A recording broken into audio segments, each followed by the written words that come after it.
You're listening to Fast Facts Perio Edition. And now, here's your host, Katrina Sanders. Hello, and welcome to Fast Facts Perio Edition. This week, we are looking at periodontal diseases and adverse pregnancy outcomes. Now, we've been looking inside of dentistry at the link between advanced diseases of the periodontium and pregnancy outcomes over quite a spectrum of time. Especially over the past 2 decades, this association between periodontal diseases and a collection of adverse pregnancy outcomes ranging from preterm low birth weight delivery, as well as, to a lesser extent, preeclampsia, can certainly elevate the risk of miscarriage, gestational diabetes, and other outcomes. So, we're looking at some of the details that have come down from the Centers for Disease Control and Prevention, the American Academy of Periodontology, and the European Federation of Periodontology. Okay, that's a huge group of peeps here. And the reason why we've been looking at these, and right now there are over 120 observational studies that have been done looking at these different associations and trying to really distill down data about where some of these causalities are coming from. So within all of these studies, what we've seen is what's called a moderate positive, or in some cases, high positive associations between periodontal diseases and preterm birth, low birth weight, and preeclampsia. So let's take a look at some of these. The first is the concern with regards to preterm birth. So the preterm birth that we're seeing in association with periodontal diseases, we believe is caused primarily due to high levels of prostaglandins. So if we think back to how periodontal disease is developed, it is not only the presence of bacteria, but also the host response to that bacteria that exacerbates periodontal disease, right? So in pregnancy, when we look at preterm birth, one of the concerns that we have is that when a pregnant mother experiences high levels of inflammation in the mouth, the body releases inflammatory cytokines. And this inflammatory response, again, due in part to the presence of that bacteria, that inflammatory response is what gives us those high-level bleeding indices. Stay tuned, because we're going to look at that when we look at low birth weight in a minute. So when we see these high inflammatory markers, we find that particularly prostaglandins, which are in high concentrations when a woman is pregnant and experiencing high levels of inflammation in the body, that these prostaglandins will also begin to simulate birthing.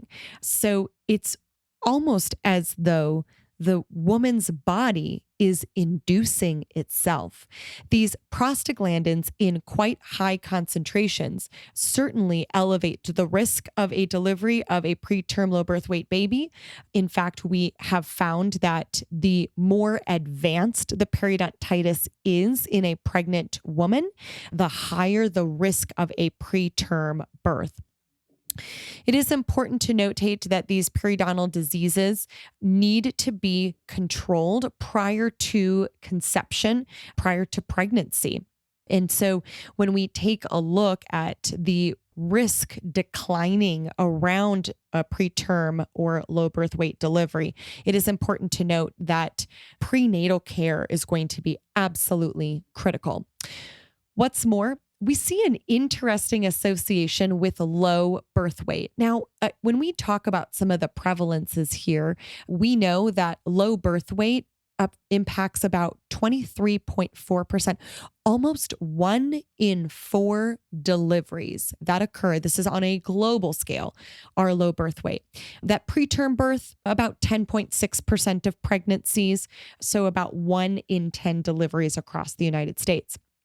So your low birth weight, certainly a bit more on the common side, can also occur in association with periodontal diseases, that there was a significant association with individuals who had periodontal diseases and higher odds of a low birth weight delivery.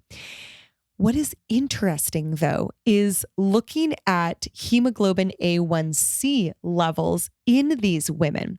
So get this. In this Brazilian case-controlled study that was done of several hundred, it was like, I think over 700 postpartum women, they found that when A1C levels were below 5.6%, so that's going to be ideal. We know that at a 5.6% or below, that we have a well-controlled hemoglobin A1C, that there was a statistically significant relationship between periodontitis and low birth weight. However, if we saw patients move into an A1C level that was a bit higher, but still within a decent normal range. So between 5.6%, but under 6.5%. So again, these are higher A1C levels, but still within a normal range. In this population, the findings showed no association between periodontitis and low birth weight. How interesting. But what's more, it was discovered that if women had bleeding upon probing and a higher gingival index, that there was a significant higher risk of these women delivering a low infant birth weight child. So we're still trying to figure out what this means inside of these case-controlled groups, that we saw that relationship and it was significant in these lower A1C levels, but even in optimal, lower, but slightly higher than your low A1C findings, gosh, we found there to be no significance. The true marker here was really associated with the presence of inflammation, the bleeding upon probing and gingival index, both of which are key critical indicators that these women have inflammation in their mouth.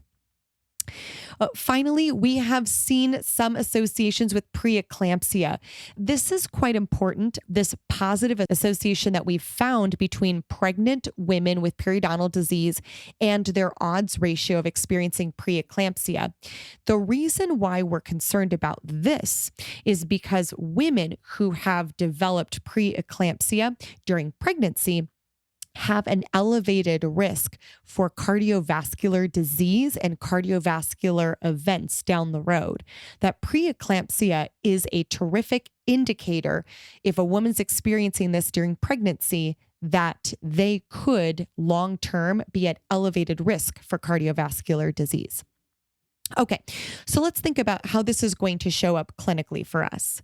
First, if a patient shares with us that fertility may be a concern, or that, she and her partner are trying to get pregnant, this is an important time to educate the patient on critical oral health care.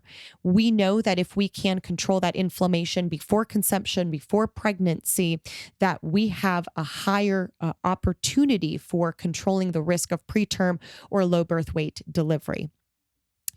If a pregnant patient experiences preeclampsia, or if a patient after the pregnancy, patient comes in as a new patient and they have a history of giving birth and share that preeclampsia was a complication during delivery or during the pregnancy process, these are patients that we absolutely want to educate on the fact that because of their experience with preeclampsia, they have an elevated risk for a cardiovascular event down the road.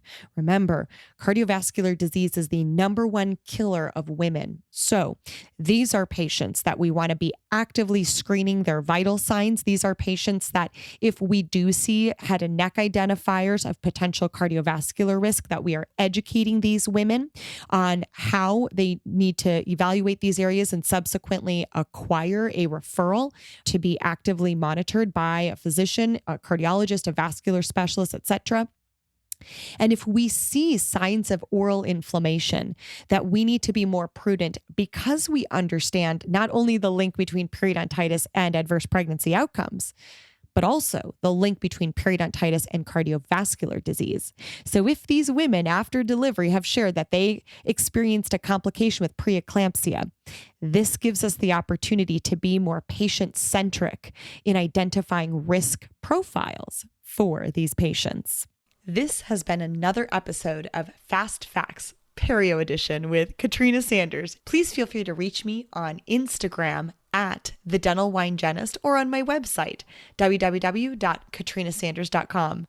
Cheers.